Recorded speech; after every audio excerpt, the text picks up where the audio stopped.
Hi, I'm Bresden O'Malley with my co-manager host, Rusty Tanton. This is the one-on-one podcast for software engineers. We're here today with Toby Kraft. We have a great history together. We worked at a previous company. I was his mentor when, as most software engineers know, there's a mentor program when somebody is onboarded. Toby's case was a little different. We opened a new center in Oklahoma City, and I was in charge of kind of that mentor and onboarding process for the new folks coming in. And they hadn't actually purchased the building yet, so they were shoved into this like startup shared space. It was a startup-like shared space. There was a bunch of them. They called it the snug space. It was good times. And so Toby and I always just really got along. Both of us have that influencer type role at our development centers. So we always bonded over that. And I'm really excited to introduce him to everyone here. So Toby, I will let you take it away if you would like to add anything to that intro. No, I mean, back in those days, the Star Space days, those are great memories. At the time, it didn't feel that way sometimes because it was loud and crowded and chaos, and we didn't know what was going on or what tomorrow held. But I look back at those memories very fondly and really appreciate you having flown out, showing us the ropes, just being a kind influence, a kind force in the workplace to help us through that awkward transition. But so since I've bounced through a couple of companies from that consulting company. Well, actually, no, since leaving there, I'm at my current company, which I will say is called Explore. But as part of this podcast, I am not a spokesperson for Explore at this time. This is just Toby. So nothing I say represents Explore or their views. Hopefully the things that we talk about are in line with overall Explore's culture, because there is a good culture within the company. But these are my views as Toby, the professional. So that's legit. Plugging that real quick, getting that out of the way. Paperwork. Perfect. Yep. Good idea. Good idea. So, Toby, one of the things that we've actually come across, both you and I, especially working together in our previous company, is this idea of kind of being a yes man, or yes woman, whatever, and how that can actually transition to becoming a complainer instead. And how do you walk that line? Because, it's kind of a double-edged sword where you're the person that's not afraid to kind of bring an issue up to a higher up or an executive of some kind. You're willing to go to bat for your team. But at some point, it has a negative tone and you can take it too far. And I was wondering if you wanted to kind of launch into a little bit of your stories around that. Sure. I think it's very interesting because there's a couple of different ways to look at this, right? You have a group of people that are just solely yes people, and they're not going to cause any waves. They're not going to bring up any issues. They're there to do the thing, and they'll do it just good enough and then go home. And that's perfectly fine. You have another group of people that I believe myself, I was fully in the what could have been construed as complainer camp at one point in my career. And they're the person that tries to call out issues and bring eyes on problems within the organization in order to try to get fixes out there. Then you have a combination of those two things. And then in the complainer camp, you have people that just like, no matter what, they're just complainers. Like it's just always something. There's always something, right? Or at least that's the perception. And there is a balance between this. As both a leader of people and just a human being myself, there is a balance.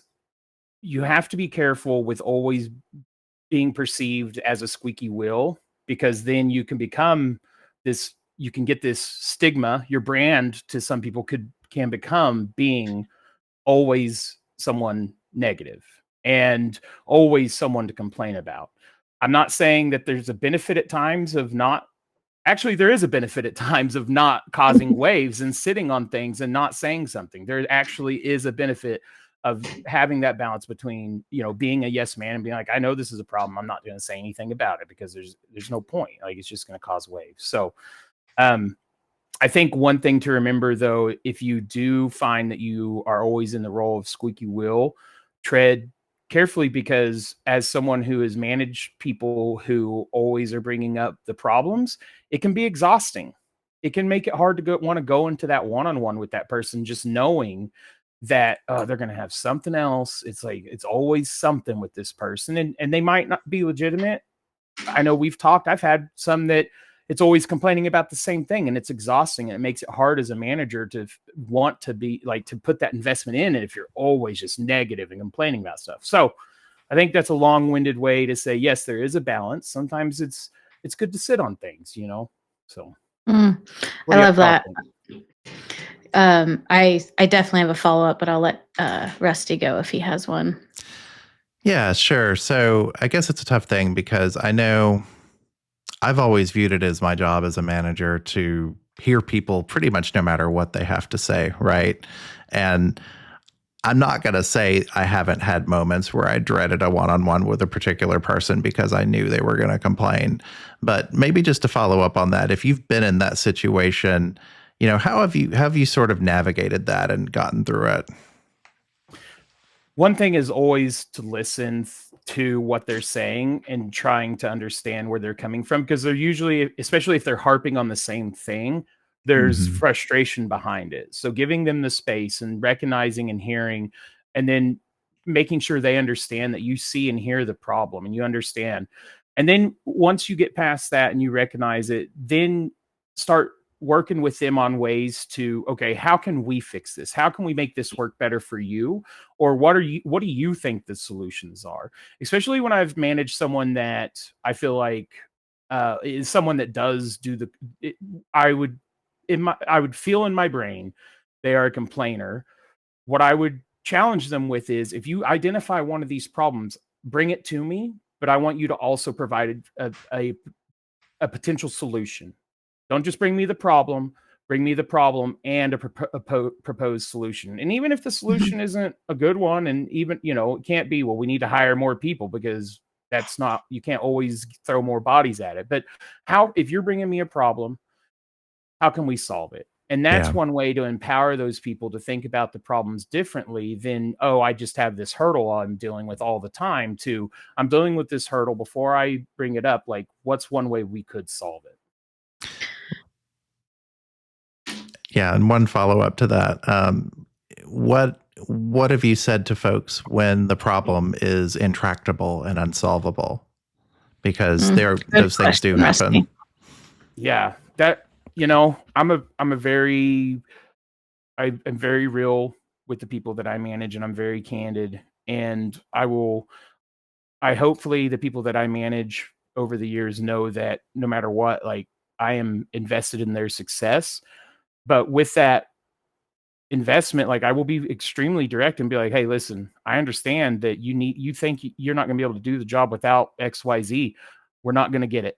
So we've got to figure out a different way. And I know that sucks, but we've got to figure out something else, some other way to get through it. Because at the end of the day, direct communication and being clear on those things are going to help land on some other alternative solution, other than, because otherwise you're just going to keep dancing around it, and you're just not going to make any progress.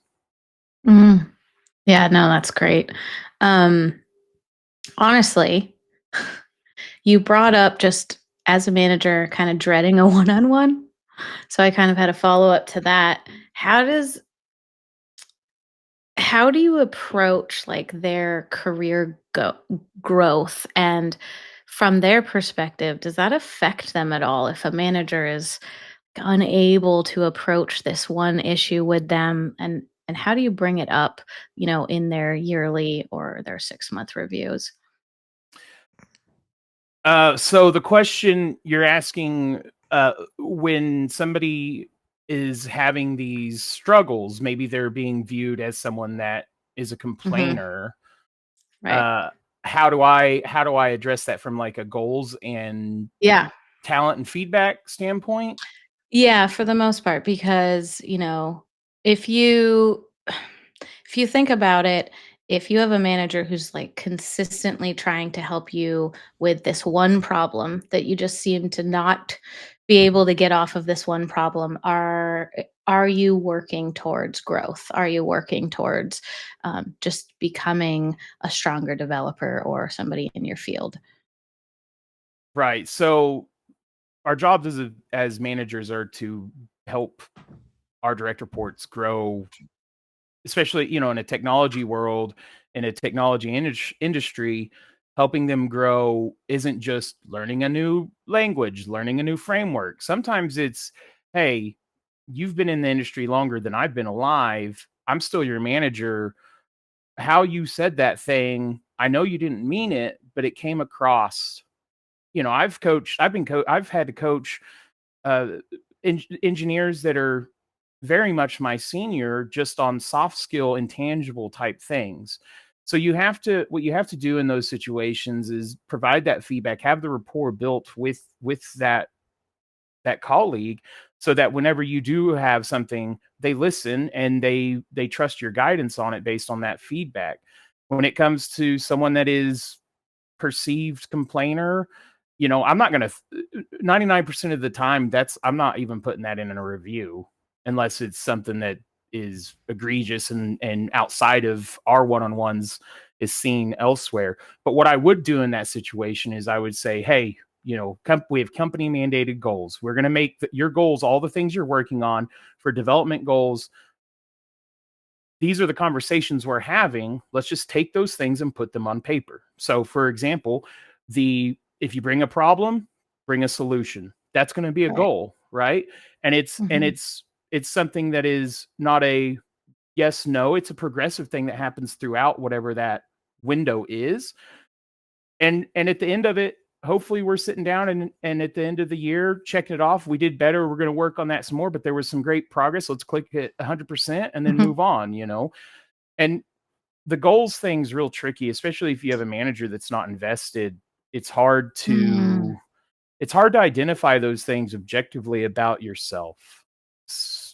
You need someone there that is having those conversations with you. We all do, not just individual contributors, but managers and directors, and everyone needs to have that investment so that someone outside of our own self can help us think about those things and think about areas for growth and improvement. So without that, it's hard. If you don't have a manager that's invested and engaged, it's like goals are a chore. Yeah. Have you had to handle a situation where you had a manager who was not invested in your success? And if so, how'd you handle that? I have worked in some situations where I really got the feeling that my manager was not fully invested in my success. In those situations, you have to advocate for yourself more. And when you have those times with that manager, through hopefully they're showing up to regular one-on-ones, you are making visible the things that you're working on. You are tooting your own horn, like everyone needs to listen. These are the things I've been working on, right? Making sure that you sing your victories loud and so that they see them. Because if you don't do that and they're just ghosting you, come review time, what are they going to think you've been working on? How are they going to put a review together Yeah. for you if they don't know what you've been working on? And I get it. Organizations have very big trees, and as you get from management to manager of managers to senior to director, executive, whatever, there's a lot of pieces going on. It's hard to make time for everybody. That's 100% the truth. But when you find yourself in that situation, you have to be sure you're advocating for yourself and that your accomplishments mm, are very visible and very well communicated.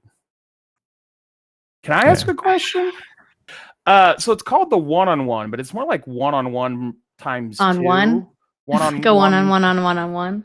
So Oh like, man, we had that conversation like early on. We were like, at first we were like, let's do the format so we take turns and only one of us is doing the interview. But then it's like, no, that's kind of stupid. So then we were like, well, should we name it something else? It's like, no, we kind of like the one-on-one. Like it captures the vibe of what we're trying to do. And so we can just say it's a programmer's joke. And we can say that programmers can't do math, and that's the joke. And we did it intentionally, really and truly. I love that. I love that. No, I think it's a great name. And, you know, as we were leading up to this, that was kind of, I was joking about that a lot. So, I mean, I don't remember the order of operations in Roy G. Biv or whatever. So one-on-one works for me, public schools. So. Yeah. I mean, only a software engineer will get the joke anyways. So it's perfect because I definitely told that joke. I think I told you that, Rusty. I told the joke to a product manager and they flipped out and they, can we do this? Do we not know how to do this? I was like, I was kidding. We can do the math. We can at least do this math. Yeah. Yeah. It's like, it's okay. Thanks for asking a question. Oh yeah. I love it. Like, I don't know if you've ever had somebody who's very disengaged with trying to have a growth plan and they're very like, hey, I'm a senior, I don't want to talk about this, that kind of thing. And so from like on the other side, when you have a very intentional manager who's showing up, how do you deal with a software engineer that is not interested in a growth plan or working through that type of one-on-one situation? I mean, is this so my immediate instinct is if they're not engaged in that, are they engaged in their work at all? Are they contributing and delivering the way they should be? Because let's be honest, there's when you're in an office and when you're working for a company and a job and they say there's goals, I don't care if you want to do them or not, play ball. There's office politics. Sometimes you just got to do some things you don't like with your job. We all do, right? And so if they're not engaged on going through the motions of goals, I mean, I would say that there's probably a case to be made that individual might not be delivering the way they should be. There might be a lack of engagement other ways. I've never had an individual that was just blatantly, I don't want to do goals. And then there weren't other red flags or, you know, I know deliverable issues. Like when I was an individual contributor, I think back to my time at WebMD because that's where we had like a very structured goal process and we had to enter them every year and they were followed up on every year. I know that all the developers complained about doing them, but I look back on that as a relative lack of maturity on pretty much the entire development team because, you know, and maybe there's something to that. Maybe it's like at a certain stage in your career, maybe you're more likely to be more engaged in a goal setting process. I don't know. Maybe I'll turn that on you, Toby. Like, do you think that there's a correlation there between someone who's early on in their career and someone who's maybe a little later in their career and how, like, I know, you know, another example I'll give is on the other side of it. Somebody who's maybe been doing this for 30 years and they've done everything. They have seen everything, they've done everything, and they're just kind of counting down to a retirement. Like, how do you engage someone like that in a goal setting process? Yeah. So great scenarios, right? So someone that's greener in their career, they're not going to know what that means. And they might not want to do it just because they don't know what it means. And it's intimidating. Like, do I have to go get certifications? Do I have to get a master's degree? What does this mean? You know, do I have to, like, what does it mean to do the goals? On the flip side, someone that's coasting to retirement, listen, you can have been in the industry 50 years. There's still stuff you can learn out there. There's still ways for you to improve. There's still things to work on. The way for both of these groups, the way that I approach 90% of the goals is the goals that are going to be on paper are the things you're already working on. You're already doing these things.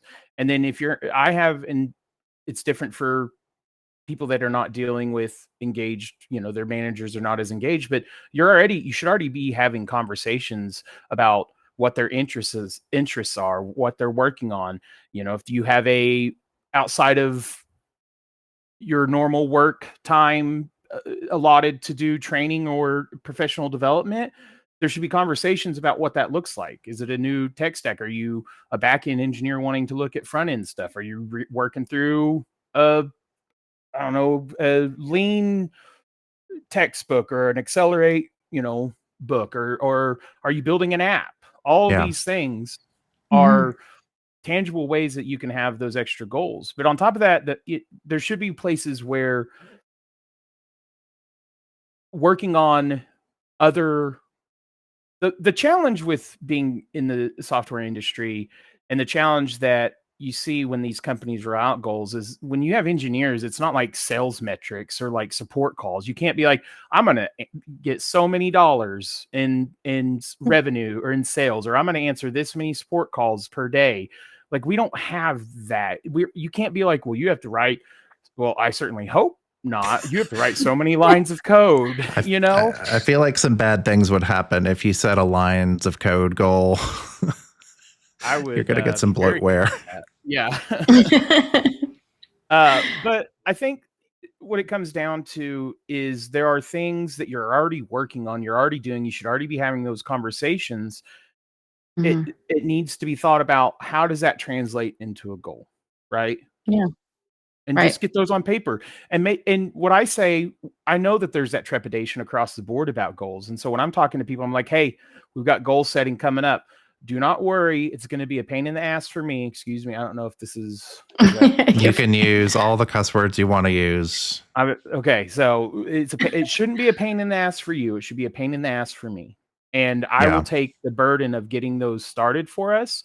But then once we get used to it and we start going through it, then I do hand it off to them. And I say, hey, we've got a good start here. Think about some other things and let's get them on paper, and like some things that you want to work on in training or professional development or in learning new skills. Let's think about those things. So I love that. You touched on something just by mentioning, well, hopefully it's not a goal of how many lines of code.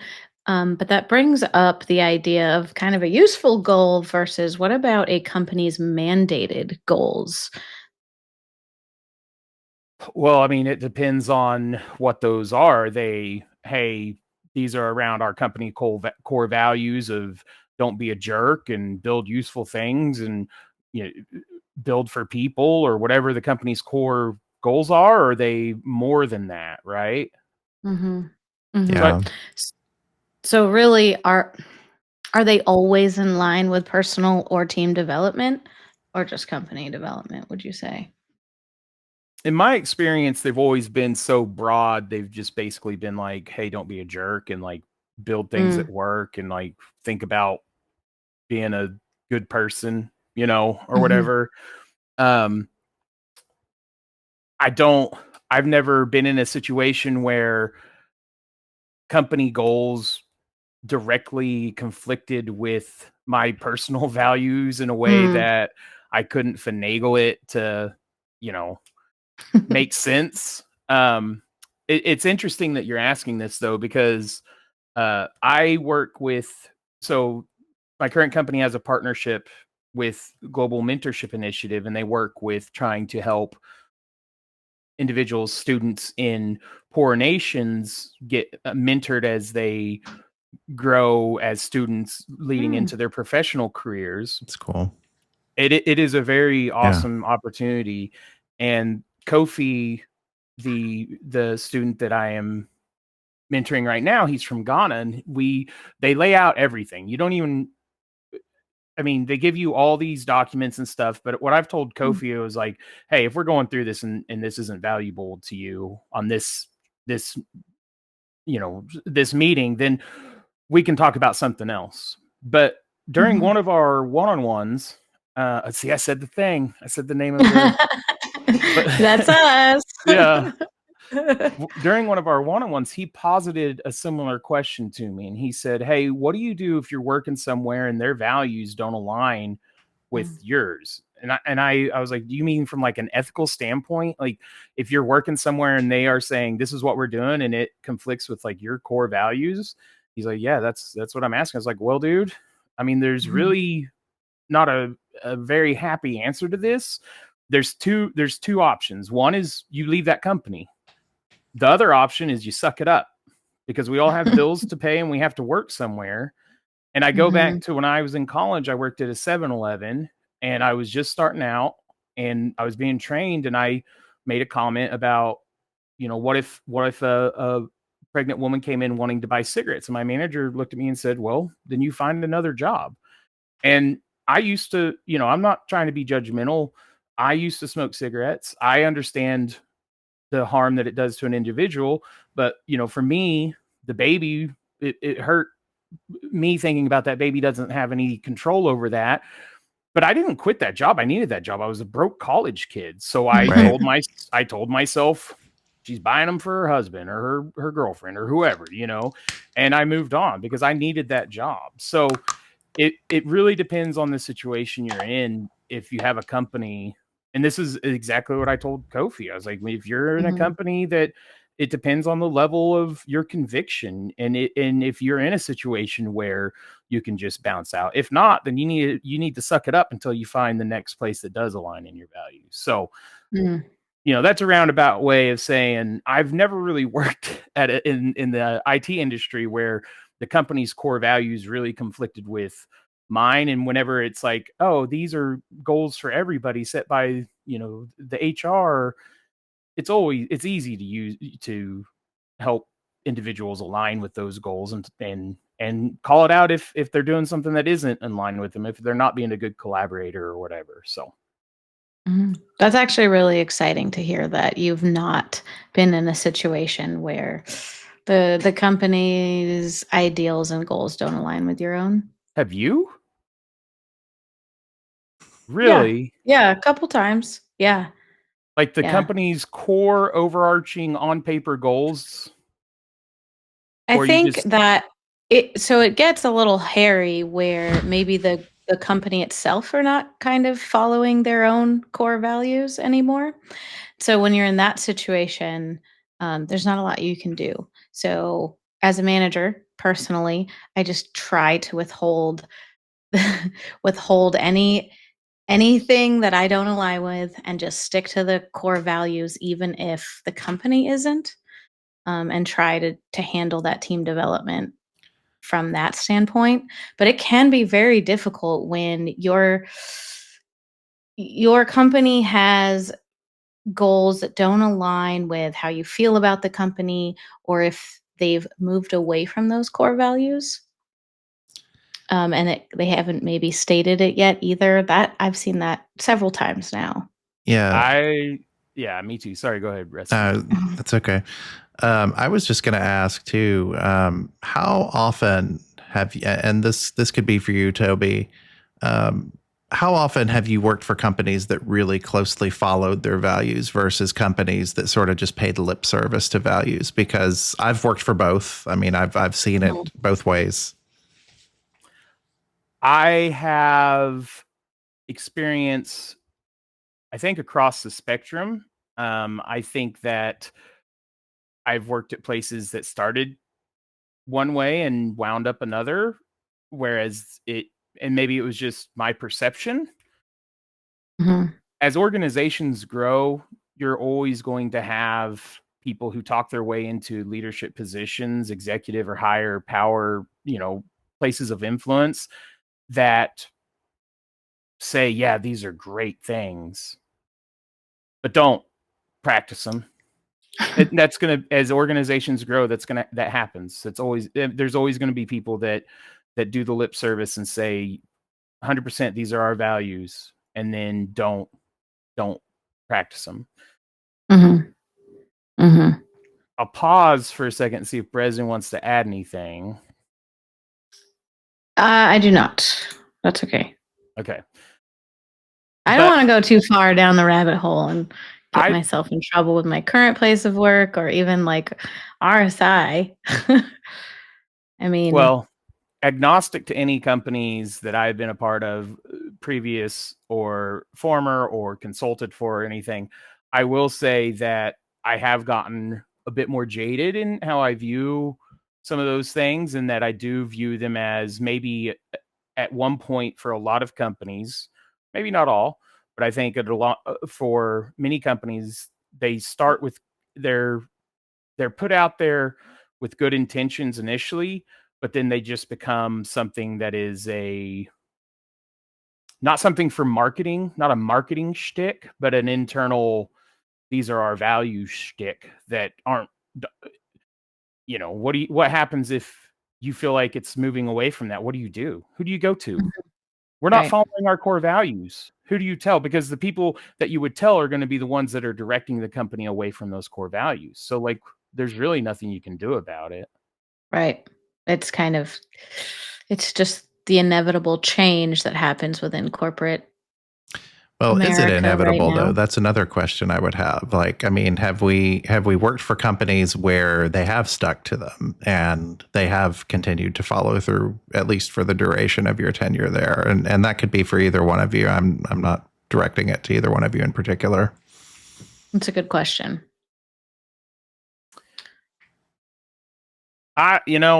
For me, I'm a realist when it comes to this sort of thing. I feel like companies go through it seems like a normal progression of the small intimate group, and then as they grow and they become larger, and a lot of times they start to eyeball IPO or becoming public. Mhm. They have different boards that own them, different private investment groups before they become public. The pressure on some of the people that started these groups find themselves perceived a lot of times in situations, the situations they've never been in before, and they become under a lot of pressure, and then it translates, what they say about how things roll, right? So I feel like that's kind of the reality of a lot of these things Mhm. that start as startup, and if you get into them as early enough on the startup and if they continue to be successful and grow, they for me, in my experience, it's inevitable for them to kind of go through those different phases of the Yeah. culture. And I'm not even saying that it's a bad thing for these companies, because let's be honest, they're companies. They're not Mhm. they're if it don't make money, it don't make sense, right? It's in the Right. business of making money. So just from a realistic viewpoint, in my opinion, it seems to be kind of a normal transition as companies grow and Right. they get more investment, and there's more people who are wanting returns, and you have people that are doing the entrepreneurial thing and finding themselves higher and higher up and leading more and more, and they've never done it before. So, Yeah. Have you had to manage through any of those shifts in phases? oh yeah, absolutely. Multiple How times. do you message that and deal with just the grief cycles that your reports seem to go through during, we could talk about the layoffs that happen at companies and what Mhm. that happens to the survivors, or even when there is a huge shift where maybe the CEO steps down and you have a whole new board that comes in. How do you message that to your reports? So one of the things is you can only control the things that you can control, right? And when you're going through that, it it sucks and you have these feelings, but when you're talking to the people that rely on you for the answers, you have to suck all that up and be stable and calming and reassuring. And you don't look at it as that you're lying to them. You look at it as, I don't care what's going on outside of what I can control. This is what I can control. And I can continue to foster the culture and the things that I want Mhm. by reassuring my people and emphasizing how we want to work and how we want to do things, right? There's always going to be change in organizations. They change org Mhm. structure, who's working in what, especially if it's a big company, people are going to get shifted around. Things are going to change names, products are going to change, directions going to change. All these things are constant. It's always happening. Being okay with sailing, being the captain of the ship, sailing into the unknown is going to reassure those that count on you, right? Mhm. And if you can reassure them and help them feel like, yeah, this sucks that happened, but you know what? It's not going to impact our day to day. We're still delivering X, Y, and Z. We still work the way our team works best, or our teams. We're still collaboration. We're still doing it this way. Doesn't matter that these things are happening until it does. And if it does happen, then you take on more of that ownership to help them continue to work that way, so that you can continue to build the culture and the environment that you want. That makes Yeah. sense. Yeah. It Yeah, does. absolutely. And it's Yeah. sometimes it's easier in some places than others. It really depends on Mhm. how siloed the teams are and how much meddling there is in micromanagement and that sort of thing from the outside. So Mhm. I, That's a good point. in particular, what you said there about keeping your cool, I think, is really important, because I've I've been around long enough to have been on both ends of a layoff. I've, as a contributor, as a manager, I've been hit by them. I've had to navigate survival. Like, I've done all of these things. And, the closest thing I have to a regret, and I won't even call it a regret, it's more like just a learning experience, was the first layoff I ever went through.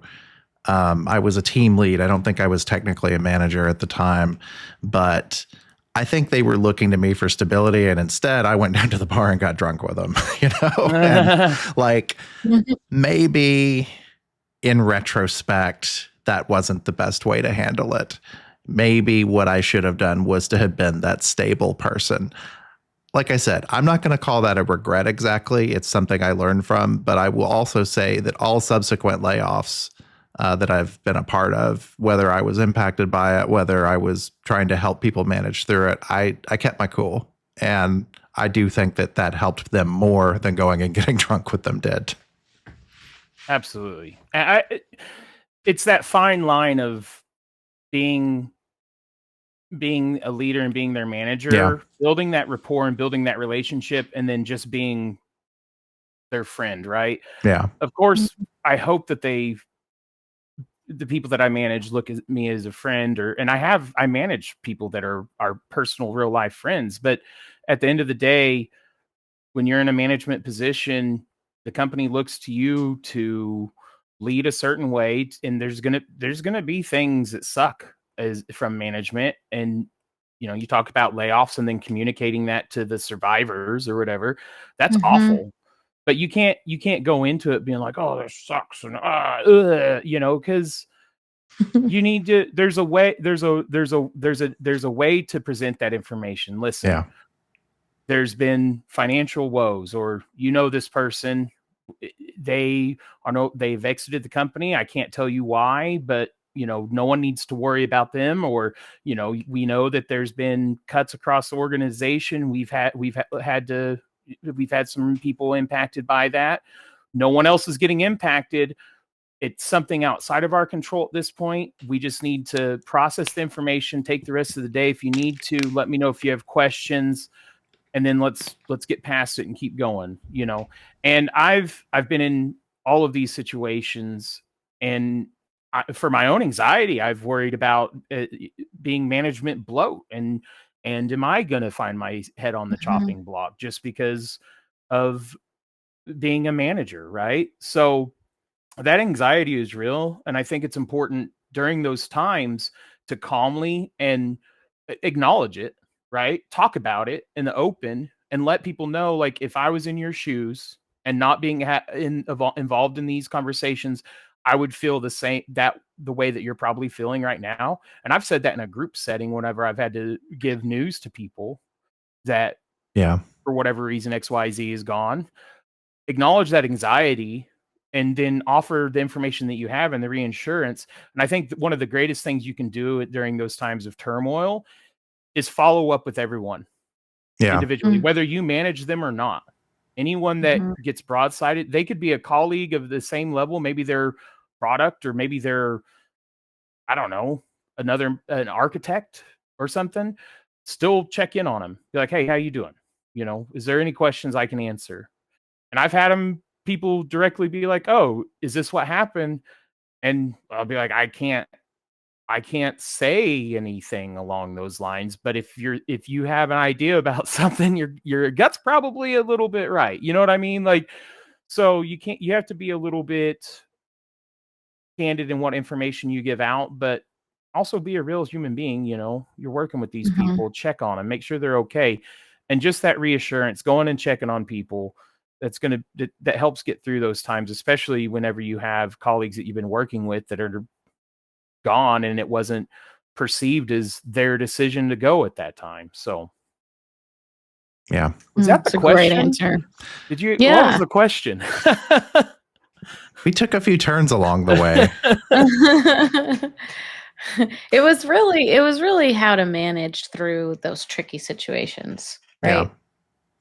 It somehow became layoff stories, but Well, it's, I see all these, I don't want to get on a soapbox, but the industry. this is literally what this podcast is for, is to get on a soapbox. Well, Please. the economy's doing so good. IT sector is not bad. There's been an increase in job openings and blah, blah, blah. But then you see, pop up, this company's laying off this many, this company. And then people that have been impacted and they've been searching and applied to 200-300 jobs. And it's just it's a crazy world that we live in with the double-sided mouth that's going on about the health of it. And yeah, it is. It's tough. It's causing a lot of anxiety, especially those that report to me. And myself. Again, it goes back to your point of trying to stay stable and keep steering. But it is a very odd time, right? So I think the anxiety that everyone's feeling is just really, really well founded because everyone seems to be affected. Startups, enterprise, FANG companies, we're seeing it across the board. Well, I'm hopeful that we are towards the coming out of the storm on it.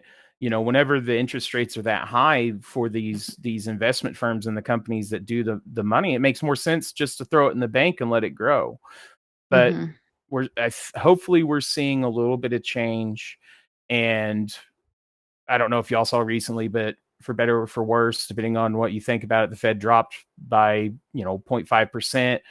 Hopefully, if that trend continues, then there will be more of a drive to invest in people to deliver these things. And then instead of letting it sit in the bank, they take the risk to, create new products to drive their growth financially that way. So yeah, only I time do will hope tell. so. Only time will tell. I know. Anything on your mind, Toby? This is your one-on-one.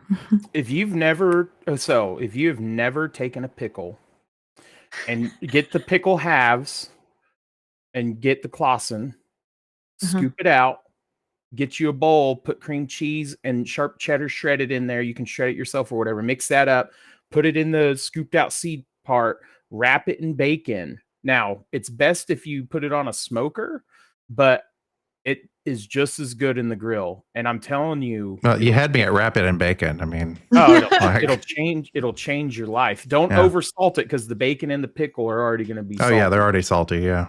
So find a seasoning that you can get in there that's not super salty. I have never done that, but I've done it with jalapenos. It's better. We used to do it with jalapeno. I love jalapenos, but it's never better. Again. It's better. I mean, I don't know if you like dill pickles.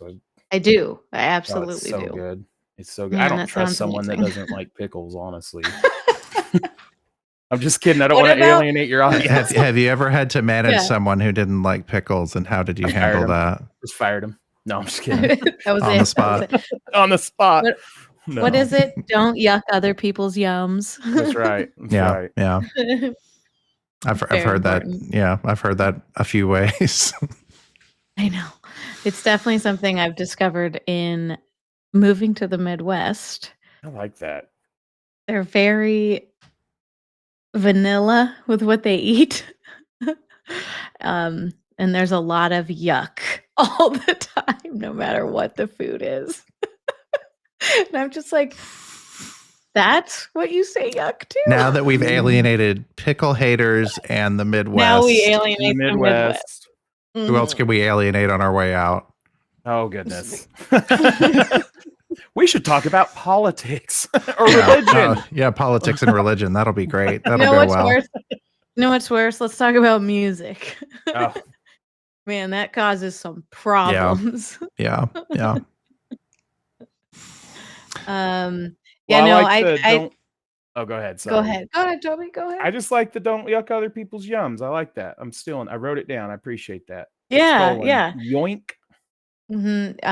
Actually, so that came from when I had to teach Girl Scouts, trying to teach young girls to be inclusive. That was one of our big sayings. And it was like, you put it up on the board, like, what are our rules for camp? And it was like, don't yuck other people's yums, that kind of thing. And it really worked because a lot of kids would be like, hey, don't yuck my yum. And then they'd be like, oh, I'm sorry. It was really cute. I love it. Absolutely love it. Yeah, it's a good one. It's definitely a good one. But Toby, for the record, I've absolutely loved having you on here. And I do wish this fell more around Halloween so we all could have dressed up since we joked so much about it. But maybe the next time, if you ever need to get on a soapbox and have another one-on-one, we'd love to have you. Part 2. Yeah, absolutely. Before coming on here, I was out there. It's not even hot out there. I'm just a sweaty guy, but I was out there putting the Halloween decorations up. And then I was like, oh God, I got to get a podcast. I need to go clean up. And you're the first person who's ever said that. What, that I'm a sweaty person? No, that I have to go on. I'm about to go on a podcast. I got to clean myself up. Like nobody says that. Well, I got to straighten up a little bit, run a comb through what hair I've got left up there. But I love that this time of year. Spooky season's great. You can see I've got Dollar Tree's where it's at, man. Go to Dollar Tree. I was about to say, I couldn't see you clearly. Are you waving a knife around? Is that what? Yeah. It's a gun. Love this time of year. Woo! Oh yeah. Oh yeah. There, we alienated another group. We did it. There you go. I have another one. How do you feel about the Tiger King? Oh, it's just it's such good. It's unfortunate. There's a lot of people that are very down on their luck and those sorts of things with that whole documentary, but that got us through COVID, that documentary. Yeah, it did. Yeah. And it's not far from home for us. And I had followed Tiger King before all that came out. He's still in the pen, I think, down in Fort Worth, trying to finagle a way out of there. But don't tell me he's in jail. That makes me sad. Well, he is. He got convicted and he's been trying to appeal. And yeah, it's a whole deal, but I don't know. It's good TV. It is very good TV. I'll say that. That is for sure. Indeed. All right. Well, we could probably do this all night, but I think we have to pick a stopping point somewhere. So, Toby, thank you so much for coming on the show. We really enjoyed having you. Well, I really appreciate the honor of being asked to come and hang out and talk about my experiences. Rusty, it was great meeting you. Great to meet you too. Brezen, always a pleasure seeing you and getting to chat with you. But thank you guys for having me on here. Thank you. Awesome. Thanks, Toby. See y'all. Happy Halloween.